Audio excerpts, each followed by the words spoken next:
I want to thank you for this day that you have made time to be with us in this day. And therefore, even as I come before you this day, I salute you in the name of Jesus. We are grateful to God for yet another day, because this is the day that the Lord has made, and we want to be glad in it. Even now, you and me, for even this day, our loving Father loves us.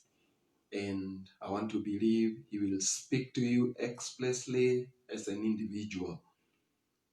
Basi asubuhi ya leo nataka tulione neno la Mungu na ujumbe ambao Mungu ameutia ndani ya moyo wangu.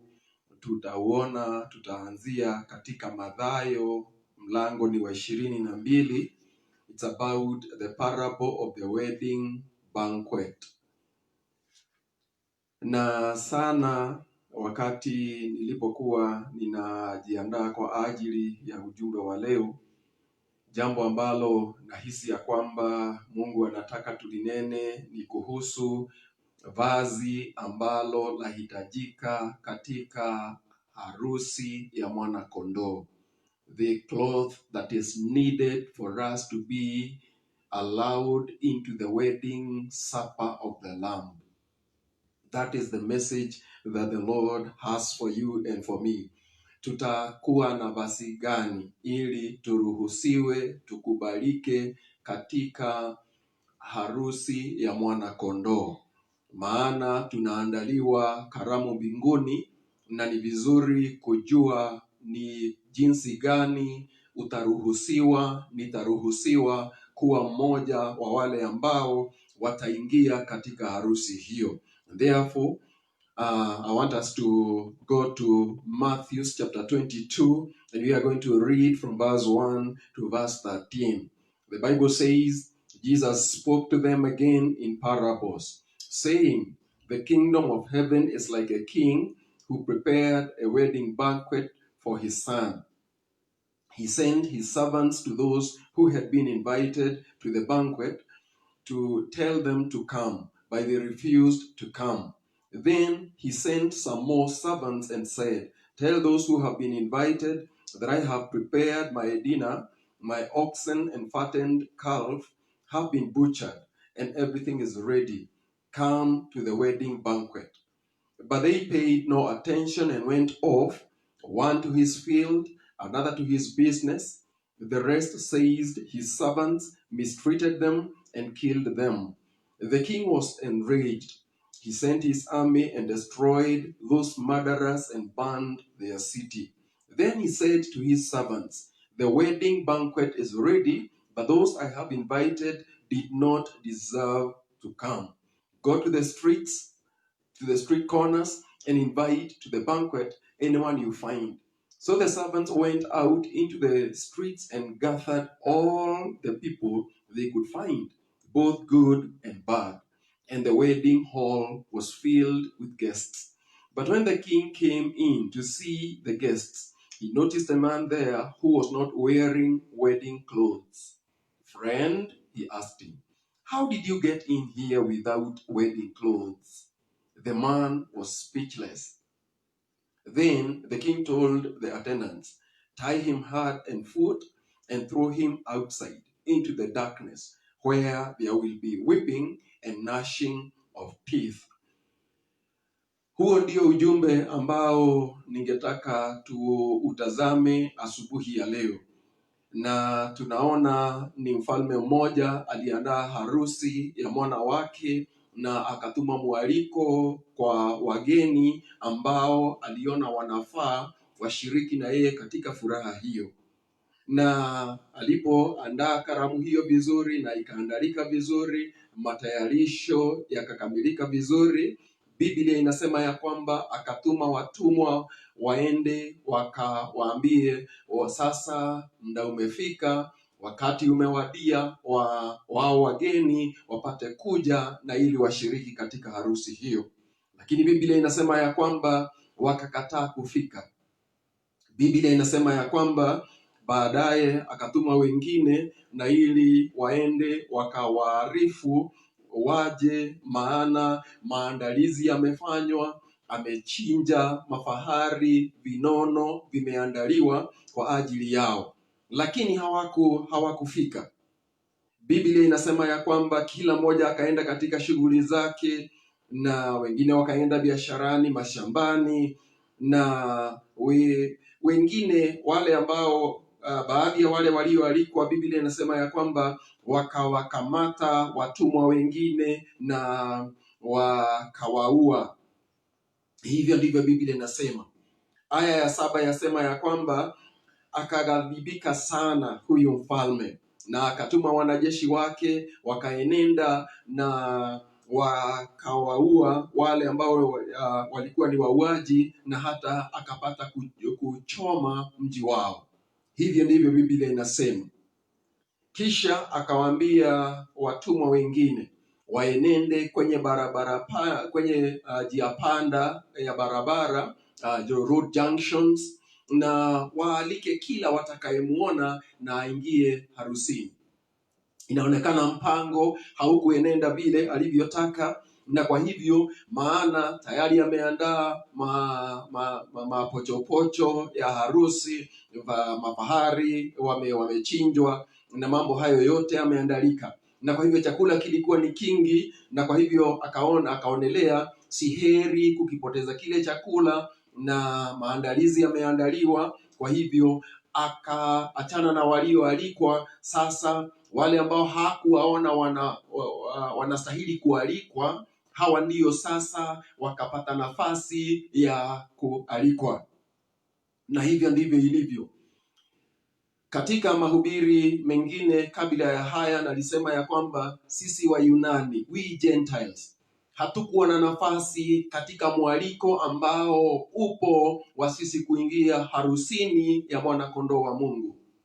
Maana tulikuwa zabibu mwitu, tulikuwa watu wa mbali, na nashukuru Mungu wakati wa Israeli walikataa kualika Yesu ndani yao, waliondolewa kama matawi ya mti wa shamba, nasi kama miti ya kondeni, miti ya mwituni tukapata nafasi.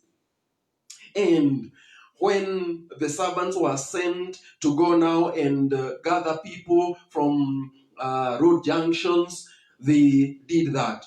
Biblia inasema ya kwamba wakaenenda vichochoroni na wakakusanya kila mmoja. Na nilikuwa ninaona ya kwamba katika aya ya 10 Biblia inasema ya kwamba wakaenenda kwa mabarabara ya mji na wakakusanya wote ambao walipata kuwaona. Ninaona walipoenda huko wakaalika kila mmoja, haikujalisha ni nani aliyealikwa, bali ni ili ule ukumbi wa harusi ukapate kuwa na watu. And the Bible has told me that they invited even bad people, that they invited both good people and bad people. Maana sasa wanaalika kila mmoja, na Biblia inasema ya kwamba ukumbi huo ukajaa wale ambao walikuwa wamealikwa, maana hawakuja. Sasa ukumbi huo umejaa sasa watu kutoka mjini ambao mwanzo hawakualikwa. Na Biblia inasema kwamba both good and bad.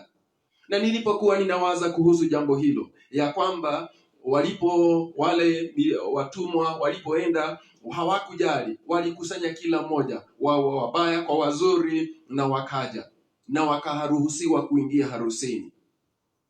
Jambo ambalo ningetaka tuangazie sana ni kuanzia aya 11.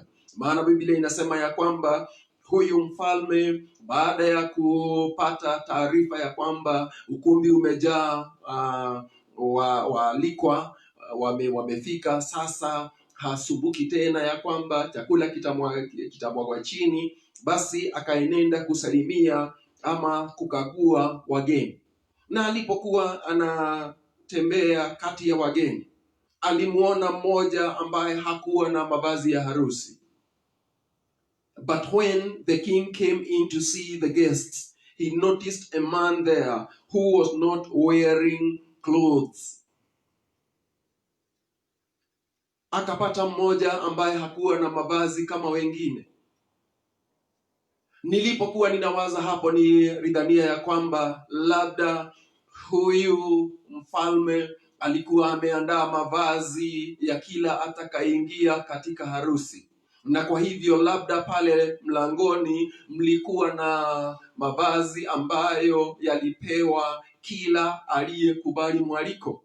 Na kwa hivyo alipokuwa anatembea kule mle ndani chumbani, alipata mmoja hana mavazi kama wengine, na ndiposa anamuuliza katika aya 12, akamwambia, rafiki, uliingiaje katika harusi bila mavazi ya harusi? Friend, how did you get into this place without wedding clothes?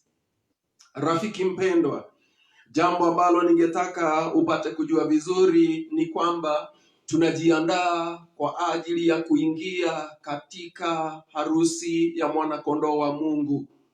Biblia inasema ya kwamba Yesu alipokuwa anarejea mbinguni alisema he is going to prepare a place for us. Once it's ready, he will come and take us home. And for us to be able to enter into the presence of God. Maana Biblia inasema ya kwamba katika Revelation chapter 5 inasema ya kwamba Mungu alimtuma Yesu aje atafute watu, anunue watu kwa ajili ya wao kuishi na Mungu. Na kwa hivyo ili wewe na mimi tutakubalika kuishi na Mungu, ni lazima tuwe na mavazi ya kuingia mbinguni, ya kuingia katika nafasi hiyo ambayo tunaandaliwa mbinguni. You have to have clothes that will be allowed, that will enable you to enter into the wedding in heaven. Hivyo ndivyo ningetaka ujue, maana Yesu alitoa huu mfano kutuonyesha ya kwamba kuna karamu inaandaliwa, na huyu mfalme ambaye aliyeandaa hii karamu ni Mungu Baba na mwana wake ni Yesu. God has prepared a banquet for us in heaven, and he is preparing that banquet because of his son, and you are supposed to be ready for it, because anytime Jesus is coming back na anakuja kutuchukua na ili tuingie kwa baba yake. Yesu akasema ikiwa tutamuonea haya tukiwa duniani, hata na yeye mbele ya baba yake, hata na yeye atatuonea haya. Na kwa hivyo Yesu mwana wa Mungu alikuja kutafuta na kuokoa kilichopotea. He came to seek and to save the lost. That process of seeking and saving the lost ni ya kwamba anatubadilisha Yesu. Sisi ambao ni wa Adamu wa kwanza, Adamu ambaye alitenda dhambi, tukawa sisi maana ni wazaliwa wa Adamu ya kwanza tumetenda dhambi. Yesu akaja kama Adamu wa pili, na ili kupitia haki yake nasi tufanyike haki mbele za Mungu, tukikubali kazi ya msalaba, kazi aliyoifanya pale msalabani. Na hiyo kazi ya msalaba, tunapokubali ya kwamba Yesu ndiye mwana kondoo wa Mungu anayezitoa dhambi za dunia na kukubali dhambi zetu kumkabidhi yeye, tunafanyika viumbe vipya. We are made into new creation according to 2 Corinthians chapter 5 and verse 17, that we have been made into new creation, ya kwamba tunafanyika viumbe vipya, ya kale yanapita, tunafanyika viumbe vipya. Na kwa hivyo tunapatanishwa na Mungu kadiri na Efeso. We are reconciled with God. That process of being reconciled with God, that process of our being cleansed by the blood of Jesus, in order for us to be right with God, that is what is required. That righteousness that is credited to us by God through our believing in Jesus, that is what is required, and that is what will make us enter heaven. Ikiwa tutakubali damu ya Yesu ituoshe, ituondolee dhambi, isitiri makosa yetu mbele ya Mungu. I'm telling you, my friend, you will not enter heaven. I will not enter heaven unless I will be clothed with that clothing of heaven that will be allowed into the wedding supper of the Lamb. Hivyo ndivyo inavyotakikana. Na uzuri wa vazi hili, kadiri na mahali ambapo tumesoma, inaonekana hawa watu ambao mwanzo hawakukubalika, hawakupata mwaliko, baada ya wale ambao walionekana wanafaa kwa huyu mfalme kukataa hakuja harusini, wakakusanyika wengine, wakaitwa wengine kutoka mabarabarani, wazuri kwa wabaya, waingie katika ukumbi wa harusi.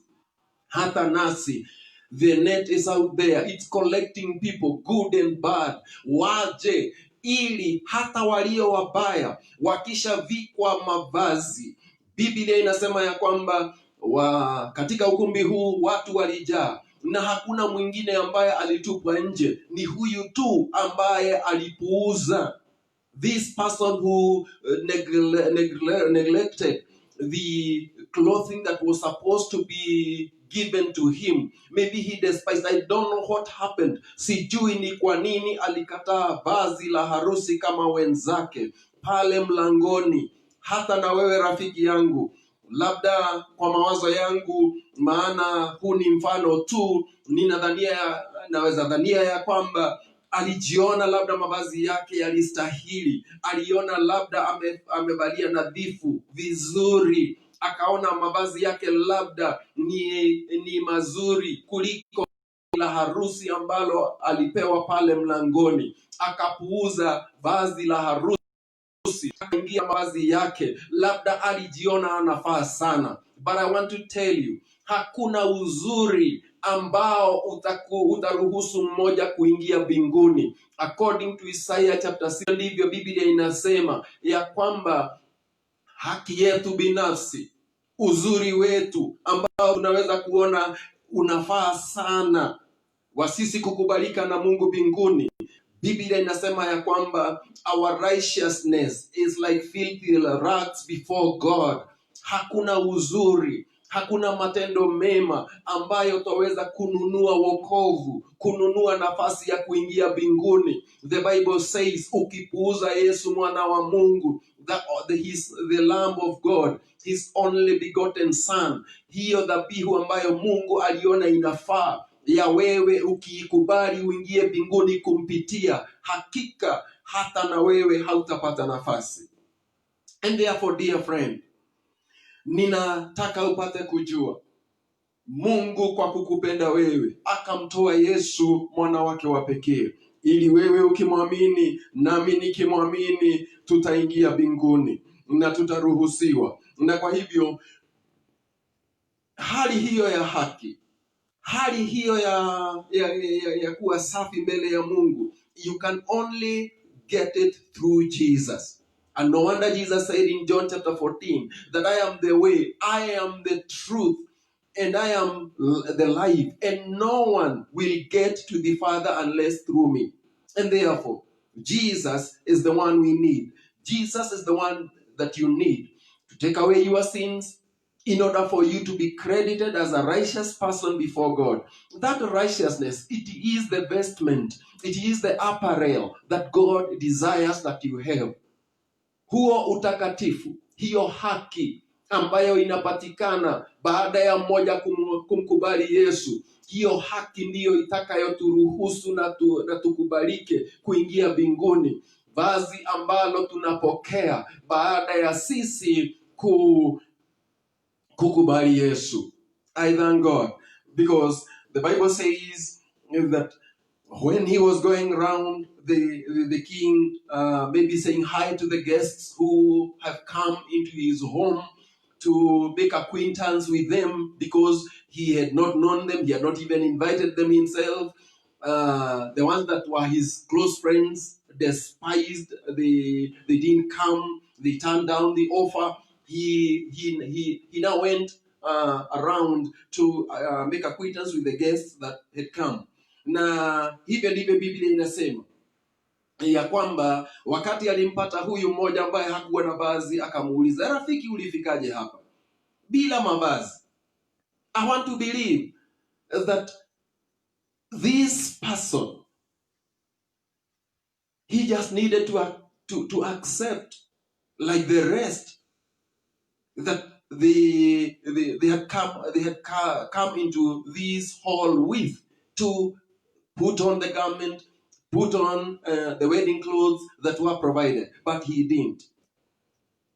Na ole wake, maana Biblia inasema ya kwamba wakati aliulizwa ni kwa nini hakuwa na mavazi ya harusi, hakuwa na jambo angelisema. Hakuwa na jambo ambalo angemwambia mfalme ya kwamba sina mavazi ya harusi kwa ajili ya sababu hii na ile nyingine, maana labda ni kupuuza tu. Na alipokosa majibu, Biblia inasema ya kwamba mfalme akawaamuru wafanyakazi, watendakazi, akawaambia, mfungeni mikono na miguu na mtupe nje kule gizani, mahali ambako kuna kilio na kusaga meno. The Bible says in the book of Revelation that there will be people who will not enter into the city. There will be people who will be locked outside because they did not live according to what God desired. Hawakuwa na mavazi mazuri. Na ni vizuri kujua ya kwamba Yesu mwana wa Mungu alikuja ili wewe na mimi tufike mbinguni. Na Mungu hatuhitaji sana tujiandae kwa kazi zetu. Kazi nzuri huja baada ya sisi kumpokea Yesu. Na hiyo kazi sasa, tukishamkubali Yesu, kazi ambayo tunafanya hatuifanyi ili tuokoke, lakini tunafanyia kazi wokovu wetu. We don't do things, we don't work for our salvation, but once we are saved, once we become children of God, then we work out our salvation with fear and trembling. Tunafanyia kazi hiyo kwa kujua dhamana ya kazi hiyo, ya kwamba ni Yesu mwana wa Mungu alitolewa kwa ajili yetu, na kwa hivyo tunaheshimu Mungu na tunaishi katika zizi la Mungu tukijua ni neema tu. It is out of grace we have been allowed into the sheephen of God. And therefore we respect God for that, we honor God for that, and we are humbled before God that He has given us His only begotten Son in order for us to live with Him after this life. I'm telling you, my friend, kuna vazi ambalo lahitajika. Ndiposa Yesu akatoa huo mfano ya kwamba kuingia mbinguni kuna vazi ambalo linatolewa na Mungu. Kama vile katika harusi hii, si ya kwamba mtu alistahili kuja na mavazi yake na kuingia tu.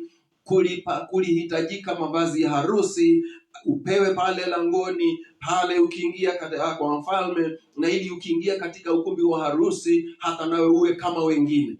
Lakini huyu alikuwa tofauti na wengine, maana hakuwa na mavazi ya harusi. Na ndiposa akafungwa mikono na miguu na kutupwa nje gizani, mahali kulikuwa na kilio. Na hivyo ndivyo itakavyokuwa kwa wale ambao watapuuza Yesu mwana wa Mungu. Neno lasema ya kwamba katika Warumi 13 na aya 14 ya kwamba tunastahili kubalia Yesu. We are supposed, what Jesus did for us, that is what we have to have on us. That is what we are supposed to don upon us. Kazi ya Yesu ya msalaba. Maana Yesu mwana wa Mungu, huyo ndiye ambaye alitolewa na Mungu kwa ajili yetu. Akaja kutafuta mwanadamu. Maana pale mwanzo in Genesis chapter 3, wakati mwanadamu alianguka dhambini, alipata kuondolewa kwenye uwepo wa Mungu. Akaambiwa na Mungu, sasa ondoka kwangu. Enenda kajitafutie, nenda kaishi maisha ambayo labda ulitamani kuishi bila mimi. Na akaondoka. But I want to thank God. Maana Biblia inasema katika Wagalatia ya kwamba wakati ulipotimilika vizuri, when the time was fully come, God sent His Son, akatuma Yesu, akazaliwa na mwanadamu hapa duniani na Mariamu ili aishi nasi. kwa ajili ya upendo kwa ajili ya kutupenda sisi. God loves man, na hataki hata mmoja aingie jehanamu, hataki hata mmoja aende motoni. Ndiposa akamtoa Yesu wakati ulipokamilika vizuri. Yesu mwana wa Mungu alipokuja hapa duniani, Biblia inasema ya kwamba neno la Mungu likavikwa mwili in John chapter 1, na akaishi nasi ili apate kupitia maisha tunayopitia awe so that he could identify with man, apate kuonja maisha haya tunayoishi, maisha yako na yangu. Yesu akayapitia apate kuwa msaada wetu. Kwa hivyo tunapojiunga na wale ambao wamemkubali Yesu, unapokubaliana na Yesu, unapokubaliana na kazi aliyoifanya, dhambi zako zinastiriwa, makosa yako yanafunikwa, na basi mbele ya Mungu hatia zako zinaondolewa, kadiri na Wakolosai. And therefore we are supposed to put on Jesus. We are supposed to clothe ourselves with Jesus. Hiyo kazi ya Yesu, hiyo ndiyo inayompendeza Mungu. Maana Biblia inasema ya kwamba Yesu alifika mbinguni ili awe anasimama mbele ya Mungu kama kuhani mkuu kwa ajili ya kanisa. Na kwa hivyo tunastahili kuwa tumejivika Yesu. Sijui kama maisha yako, vile unavyoishi siku hii ya leo, kuna jambo unaona linafaa sana, ambalo labda waweza kusema mimi nafanya hili na lile, basi nastahili kuingia mbinguni. Hilo ni vazi ambalo halimpendezi Mungu. Because the only thing that will make you be allowed into God's kingdom is when you have put Jesus upon yourself. Wakati umejivika Yesu. So clothe yourselves with the Lord Jesus. That is what the Bible is telling you this day. Na unapojivika Yesu ni kwamba unakubaliana na yeye, unaishi vile alivyosema. Neno ambalo Yesu alitujulisha tufanye unazingatia vizuri, na ili uwe mmoja ambaye atampendeza Mungu. Wagalatia 3:27 pia yasema tu hayo. Galatians chapter 3 and verse 27 is also talking of the same, that we are supposed to clothe ourselves with Christ. Tunastahili kazi ya msalaba kuwa ndiyo tunayoiona. What Jesus did at Calvary, that is what we are supposed to be holding on to, not our own works. Katika Ufunuo mlango wa 3, ningetaka tuingie pale, maana hata hapo kuna mambo mazuri, na ni kati ya makanisa ambayo yalinenewa na Yesu kupitia Yohana, one of the apostles, na ni kanisa la Laodikia. That is in Revelation chapter 3 from verse 14. You read on your own. Biblia inasema ya kwamba kanisa hili la Laodikia pia na wao wakaandikiwa. Na Biblia inasema ya kwamba Mungu alipokuwa anaona kanisa hili, akaliona si ni kanisa vuguvugu, kanisa ambalo halikuwa moto na kanisa ambalo halikuwa ni baridi. Walikuwa hapo katikati, walikuwa vuguvugu. Na Yesu akamwambia Yohana, waambie ya kwamba kama watakuwa vuguvugu nitawatema chini. I will spew them out of my mouth. Unapoendelea kufika aya 17, kuna mambo mazuri ambayo tungejifunza nayo asubuhi ya leo. Maana katika that Revelation chapter 3 and verse 17 and 18, the Bible says, you say I am rich, I have acquired wealth and do not need a thing. But you do not realize that you are wretched, pitiful, poor, blind, and naked. I counsel you to buy from me gold refined in the fire, so you can become rich, and white clothes to wear, so you can cover your shameful nakedness, and salve to put on your eyes, so you can see. Hapa kuna mambo nilisoma na nikaona kuhusu kanisa hili. Ninadhania kanisa hili la Laodikia walifika kiwango ya kwamba waliona wanastahili, wakaona utaratibu wao na mambo yao ni mazuri, na they could pacify themselves, ama ingekuwa smoke screen mbele yake Mungu ya kwamba ni wazuri kwa ajili ya mambo yao, wamenawili, wamekuwa wazuri, na wakaona ni watu ambao wametajirika, wamekaa vizuri, na kwa hivyo hawakuhitaji, wakaona wamefaa, wakatenga mambo ya Yesu, wakaona wamejitosheleza. Biblia inasema ya kwamba you say I am rich, I have acquired wealth and do not need a thing. Nimetajirika, nina mali nyingi, mimi si muhitaji tena. Na kwa hivyo labda kama walikuwa watu ambao walikuwa wananyenyekea Mungu mwanzo, wakawa sasa wametoshereka, hata maombi sasa hawashughuliki, maana they do not need a thing, hawahitaji kwenda mbele ya Mungu kuomba. Na kwa hivyo wakaona wametoshereka. Na Biblia inasema ya kwamba Yesu akawaambia ya kwamba mbali hamjui ya kwamba nyinyi ni watu ambao ni maskini. You are wretched, you are pitiful, you are poor, you are blind and you are naked. Ya kwamba nyinyi ni watu ambao ni vipofu, nyinyi ni watu ambao ni uchi mbele yangu, watu ambao ni watu fukara, na kwa hivyo mnahitaji kuja kwangu. I'm telling you my friend, bila vazi la Yesu, bila kuwa ndani ya Yesu, mbele ya Mungu wewe ni maskini, mimi ni maskini. Biblia inasema ya kwamba Yesu mwana wa Mungu alikuja duniani, licha ya kuwa ulimwengu huu ulifanyika kupitia yeye na kwa ajili ya yeye, akaishi kama maskini ili mimi nitajirike, ili wewe hata na wewe ukimwamini Yesu upate utajiri wa kweli. You get the true riches, siyo ya dunia hii. Mambo yote ya dunia yanapita.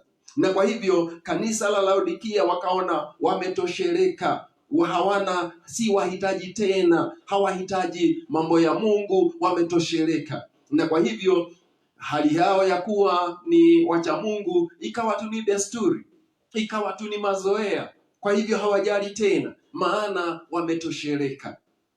Maisha yao yamekuwa mazuri, na hivyo ndivyo walidhania. Lakini machoni pa Mungu, Biblia inasema ya kwamba Mungu akawaona wao wanahitaji hata zaidi.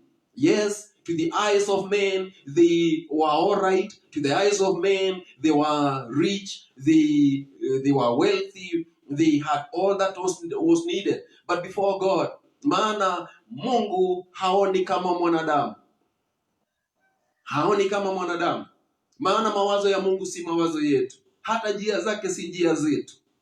Biblia inasema ya kwamba akawashauri, verse 18, I counsel you to buy from me gold refined in the fire. Akawashauri wajue ya kwamba kutoka kwa Mungu kuna utajiri mzuri. Akawaambia na washauri, mje kwangu mnunue dhahabu iliyosafishwa vizuri kwenye moto, na ili muwe matajiri. I'm telling you this morning, go to God. And according to Isaiah, the Bible says, when we go to God and buy, we need no money to go and buy. Mungu hahitaji dollars, hahitaji pounds, hahitaji yens ili apate kubadilishana nazi utajiri wa kweli na hali yetu ya kuwa chini. The Bible says we are supposed to go to God devoid of money. Hata kama hatuna pesa, tumuendee na tutapata tunachokihitaji. Because he is the one who gave the lamb of sacrifice himself. Ndiposa siku hizi hatutoi wanyama ili tupate kukubalika na Mungu. It is God himself who gave his only begotten son. Na kwa hivyo huyo Yesu ndiye ninayekujulisha asubuhi ya leo. Biblia inasema ya kwamba nakushauri uje kwangu ununue kutoka kwangu dhahabu nzuri iliyopitishwa motoni, ambayo imesafishwa vizuri, na ili ukawe tajiri. Kwa hivyo ule utajiri uliona kana kwamba unao, huna, wewe ni maskini. Njoo kwangu mimi Mungu, na ili ujipatie utajiri wa kweli. Jambo lingine ambalo aliwaambia ni kwamba na mpate mavazi meupe ya kuvalia, ili mkapate kustiri uchi wenu. That is what the Bible is telling us. I'm telling you this day is that unapomkubali Yesu, those filthy lifestyles ambayo umekuwa ukipitia, maisha mabaya ambayo hayakumpendeza Mungu, tunapomkubali Yesu tunapata uwezo ndani yetu kuanzia pale, maana tunafanyiwa viumbe vipya. From our inside we are transformed in our hearts and in our minds. We are transformed by Jesus. When we receive him, we start now seeing things in the perspective of God. Vile Mungu alivyotazamia tuwe, tunakuwa sasa ni viumbe vipya. Mawazo yetu yanabadilika. Tunaanza kuona mambo ambayo yanachukiza Mungu, tunaona hakika ni chukizo mbele ya Mungu. Hata na kwetu hayatufaidi na tunaacha. According to Titus, the Bible says that the grace that saves us enables us to say no to ungodliness. Na kwa hivyo hata siku hii ya leo ni vizuri kujua ya kwamba Mungu anataka tuje kwake, tupate utajiri wa kweli, tupate mavazi mazuri, mavazi meupe ya kuvalia ili tufunike uchi wetu. Maana before God, if it is not Jesus that is covering you, ikiwa si kazi ya msalaba ambayo imekufunika, bado wewe ni uchi mbele ya Mungu. Yule Mungu aliyekuwa pale mwanzoni katika kitabu cha Mwanzo, Genesis, ambaye alimpata Adamu na Hawa wamejitengenezea mavazi yao ya matawi, ya majani ya mti, na bado walikuwa ni uchi. Hata wao wakajua, licha ya kuwa tumejitafutia mavazi yetu sisi binafsi, mavazi ya majani, bado tu uchi mbele ya Mungu. I want to thank God because he is the one who made them clothing out of skins in order for them to cover their nakedness. Pale mwanzo Mungu akawatengenezea leather, akawavika vizuri ili wapate kustiri uchi wao. Na hapa pia Mungu anasema tuje kwake tununue mavazi meupe ya kustiri uchi wetu. Yesu mwana wa Mungu, tunapomkubali mbele ya Mungu, Mungu haoni tena mwanadamu, anaona mwana wake, anaona hiyo damu ya Yesu imetufunika, hiyo ndiyo inampendeza. Hata damu hiyo inanena mazuri mbele ya uso wake, si sisi, si matendo yetu. Maana Biblia inasema ya kwamba kama Mungu, if God would deal with us according to our iniquities, no one would stand before God. But I want to thank him because through Jesus we have been accepted by God. Na hilo ndilo ningetaka ujue ya kwamba kuna mavazi twaweza tukapata kwa baba yetu kupitia Yesu, the white clothes to wear, that we will no longer be naked before him. Wakati wako soma katika Zekaria mlango wa 3, utapata Joshua wakati wa Israeli walipokuwa wanarejea kujenga to rebuild the temple in Jerusalem. Joshua, I mean, he was one of the priests ambao waliandamana na kina Zerubabeli kwenda kujenga hekalu tena. Na Zekaria alipokuwa anaonyeshwa Joshua, alionekana mtu ambaye alikuwa na mavazi ambayo hayakufaa, mavazi the clothing that was filthy. And the devil was accusing Joshua before God, but the angel of the Lord said that take out the filthy. Mungu akasema autolewe hayo mavazi yaliyoraruka, hayo mavazi ambayo yalikuwa ni makuukuu, na avalisha mavazi mapya. I'm telling you my friend, before God, tunapokubali Yesu, tunaondolewa mavazi ya kale, mavazi ambayo yamechakaa, mavazi ambayo yameraruka, na tunavalishwa mavazi mapya, mavazi ambayo ni vazi la haki, a righteous garment. That is what we receive from Jesus, and we are able to stand before God with that righteous garment, and we will live with God forever because of the righteousness that is of Christ, not our righteousness. I thank God for that. Nakumbuka yule mwana aliyemwambia baba yake, nipe mali yangu niondoke. Alienda akatapanya mali zote na akamaliza, na akawa sasa ni mhitaji. Mavazi yakararuka ambayo labda alikuwa ameenda nayo mazuri, akawa sasa mavazi yameraruka, sasa yeye ni uchi, na akasema nitarudi nyumbani. Na aliporudi nyumbani, hadithi hiyo labda waijua, ni kwamba baba yake alipoona mwana wake amerejea, alimkimbilia na akampapa baja, akasema mwanangu aliyekuwa amekufa amerudi hai, sasa ni hai. Akaamuru watumwa, akasema enendeni mkalete mavazi mapya kwa ajili ya mwanangu. If only, my friend, you would also come back to God and receive new clothing to cover your nakedness. Maana kama si Yesu amekufunika, mbele ya Mungu wewe ni uchi na hautakubalika katika karamu ya Mungu mbinguni. You need Jesus. I need Jesus. In order for us to be able to live with God forever, it is only through Jesus, Son of the living God, we will be allowed into the presence of God forever and ever. You need Jesus. I need Jesus. Si mambo ya dini, si mambo ya kwamba mimi nafanya. Ndiyo, waweza kuwa mtu mzuri sana katika dini yako.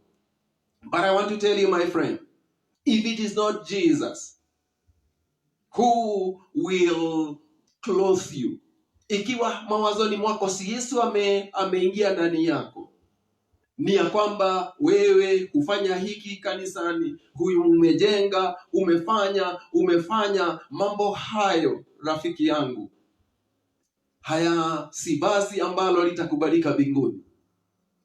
And we have examples in the Bible. We have Cornelius in chapter 10. Alifanya vizuri, akajenga hata masinagogi, lakini Mungu alipoona matendo mazuri ndiyo yamo katika Cornelius, but he didn't know Jesus. Alimwambia mtumishi, alitumana kwake, akatuma malaika, akamwambia Cornelio, tumana kwa Simon, ili Simon Peter aje hapa kwako akujulishe kuhusu Yesu. Therefore, let Jesus be the one who will clothe you. Jivike Yesu, kubali Yesu, tafuta kumjua Yesu, ili upate vazi ambayo itakufanya uingie mbinguni. Jambo lingine ambalo Laodikia waliambiwa hapa ni kwamba hata wanunue dawa ya kutia machoni mwao ili wapate kuona vizuri. So and salve to put on your eyes so you can see. Ni vizuri hata asubuhi ya leo, nunua dawa ya Mungu, tia ndani yako. Kama vile Paulo alipokuwa anaombea kanisa la Waefeso, alikuwa anaomba Mungu na kuwakumbuka kwa majina yao, na kuomba Mungu awafumbue macho yao wapate kuona vizuri. Hata nami asubuhi ya leo ni ombi langu mbele ya Baba, macho yako yafumbuliwe, pazia lipate kuondolewa, ili upate kumjua Yesu vizuri, upate kuona matendo yako na mambo yako mazuri hayatakuwezesha kusimama mbele ya Mungu. Maana ndiyo utajaribu kufanya vizuri, lakini hatima ya mambo hayo unapata umerejelea kuwa na ubaya.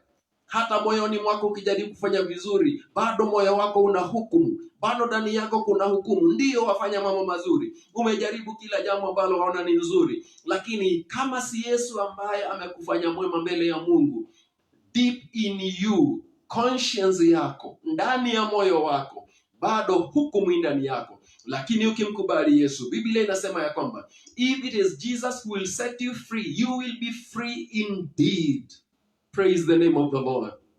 Yesu akikufanya huru, hali hiyo ya kuwa na hukumu ndani yako mbele ya Mungu inaondolewa. Maana Yesu anastiri makosa yako, anafunika mambo yote mabaya mbele ya Mungu, na kwa hivyo shetani hana mashitaka mbele ya Mungu dhidi yako. If only you can allow Jesus to do that for you this day. He is so good. Jesus, kama vile tulisoma kwa Mathayo 22, vazi lilipeanwa bure, Yesu hupeanwa bure. Alipokuwa anaondoka duniani, Yesu akasema, akaambia mitume, mulipewa bure, basi peaneni bure. So Jesus even this day hatuhitaji pesa kwenda kwa Yesu. Haituhitaji kulipa gharama kwa Mungu ili Yesu aingie ndani yetu. What you need to do is only to accept, to believe that you are not right with God, that you have fallen short of the glory of God, and that you need Jesus to reconcile you with God, and he will do that. Macho yako yafumbuliwe, pazia ambazo zimekuwa zikikuzuilia. Maana Biblia inasema katika in the book of 2 Corinthians ya kwamba hata siku ya leo pazia bado imo machoni pa wengine, ambayo inazuilia watu kumjua Yesu vizuri. Ya kwamba watu wanasema in the old covenant tunastahili kufuata haya na yale na yale na yale na yale, lakini it is only through Jesus hiyo pazia inaondolewa. Ukishakubali Yesu, ukishamwamini Yesu, you are reconciled with God. Mambo yako yote ambayo hayakumpendeza Mungu yanaondolewa.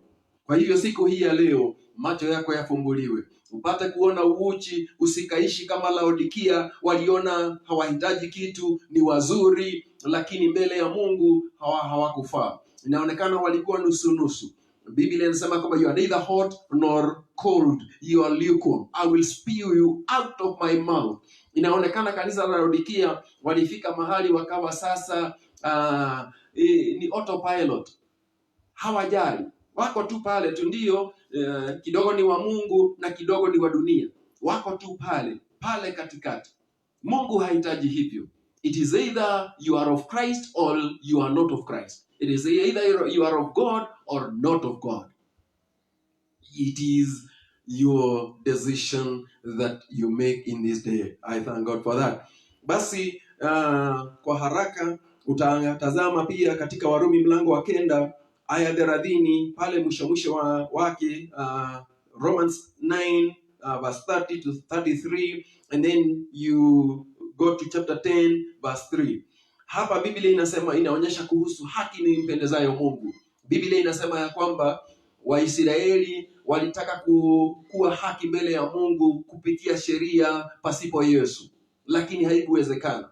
Biblia inasema ya kwamba hawakumwamini Yesu. Walikuwa wanasema, Yesu hatujui hata umetoka wapi, sisi ni wafuasi wa Musa, sisi ni wa Ibrahimu, na kwa hivyo hatukuhitaji wewe.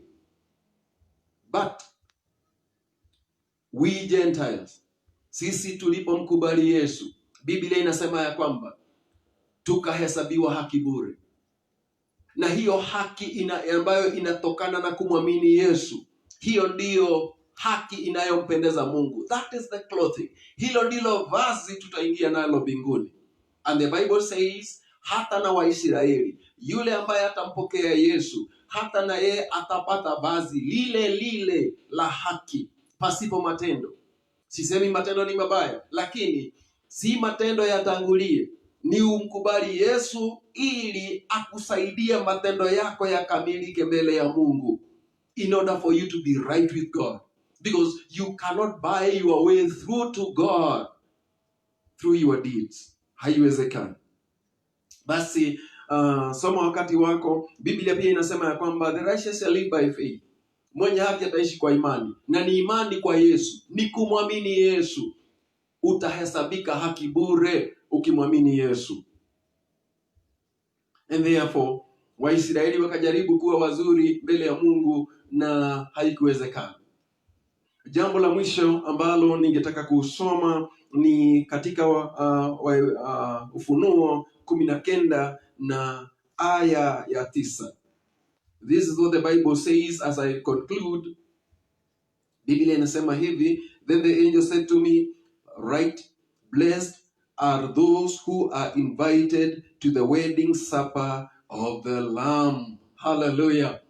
Hilo ndilo nilitaka ujue ya kwamba heri ambao wamealikwa kwenye karamu ya mwana kondoo wa Mungu. Rafiki yangu, kuna huo mwaliko. Tumealikwa. Na huo mwaliko umetolewa kwa wote. All of us have been invited. In fact, the Bible said in Matthew chapter 22 ya kwamba wote wakaenda, mfalme akasema, enendeni kule barabara za mijini, barabara panda, njia panda, kwenye barabara, mwende mwakusanye wote waje kwangu. Na wakija wakapewa vazi la kuingia harusini. Hata na sisi kila mmoja, hata na wewe ambaye unajihisi ni mbaya, Biblia inasema ya kwamba they went and brought in the good and the bad. Kwa hivyo hata na ambao unajihisi wewe ni mzuri, thanks to God.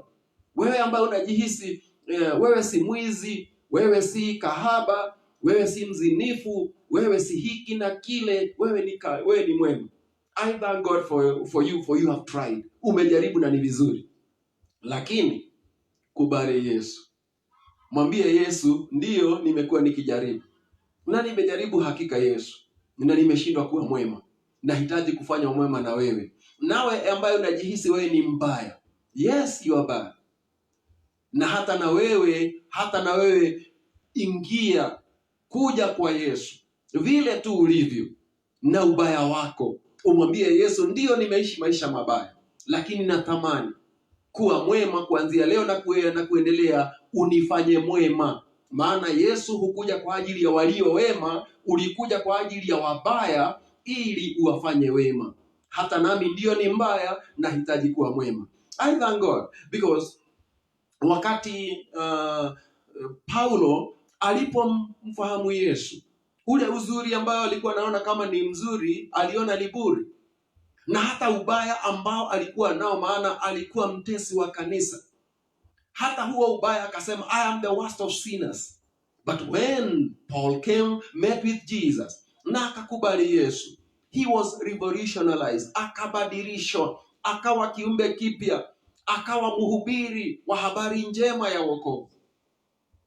Akasema ndiyo, kitambo hata haki ya sheria hungepata kosa lolote kwangu. So he was complete, he was perfect according to the righteousness of the law. But before God, he was pitiful, he was wretched, he was poor.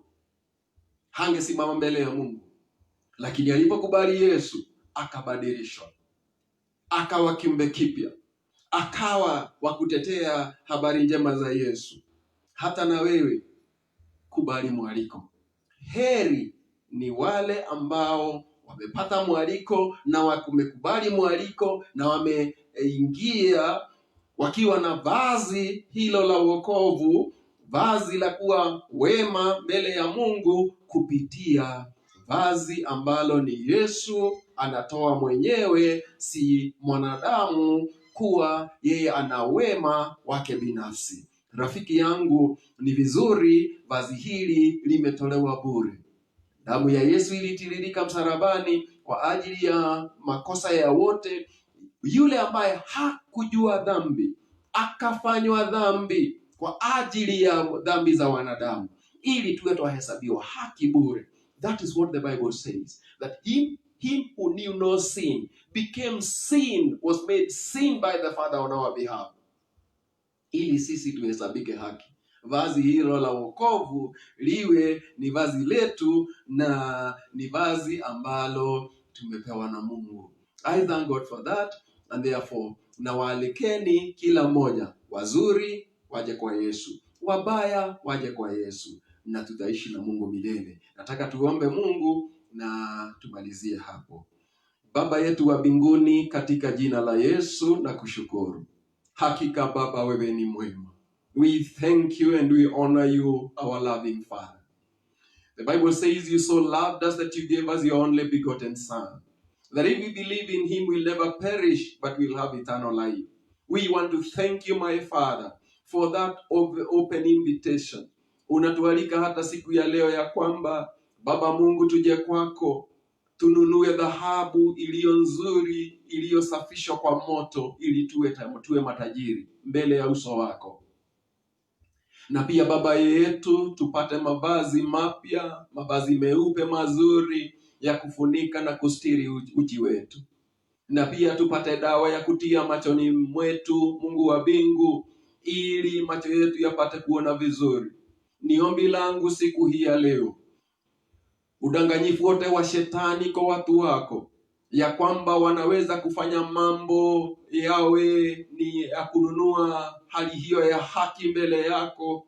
Mungu wangu, huo udanganyifu wote upate kuisha, ili Baba Mungu tupate kujua ya kwamba Yesu ndiye njia, kweli na uzima, na hakuna atakayefika kwako pasipo kupitia kwake. Ninakushukuru asubuhi ya leo, hilo vazi ambalo wahitaji tuwe nalo. Jehova Mungu, ni asanti, maana kila atakayeliitia jina lako siku ya leo kwa ajili ya wokovu, awe kitambo alikuwa anajiona yeye anafaa, lakini siku ya leo amejua ya kwamba Mungu wa mbinguni ni lazima akubali Yesu. Umsaidie kuchukua hatua hiyo. Na hata wale ambao walijihisi ni wabaya, walionyeshwa Baba na Ibilisi ya kwamba hawafai, hawana nafasi kwako, kama vile Baba mwana wako Yesu alitoa huo mfano ya kwamba watendakazi wakaenenda mabarabarani ya mji na hata jia panda mabarabarani na kualika wote wazuri kwa wabaya, na wakaingia karamuni. Hata na wale ambao ni wabaya wana nafasi siku ya leo kuingia karamuni mwako na kupata vazi la kuwafanya wakubalike katika ukumbi wako. Mungu wangu, ni asante. I thank you in this day. For Jesus, you came to set man free, to seek man and to save him. And that once one is saved by you, Jesus, he or she shall be free indeed. I thank you for that, O God. Blessed be your holy name. I thank you and I honor you. Hata siku ya leo Yesu, ni asante kwa kazi ya msalaba. Asanti kwa damu yako, damu ya ukombozi. Asanti Yesu kwa msamaha wa dhambi. Asanti Yesu kwa uponyaji kupitia kazi uliyopitia ya uchungu. Ninalisifu jina lako Mfalme. Ninakusifu, ninainua jina lako. I thank you, Lord God of glory. You are worthy of all praise. In Jesus' name we pray. Amen.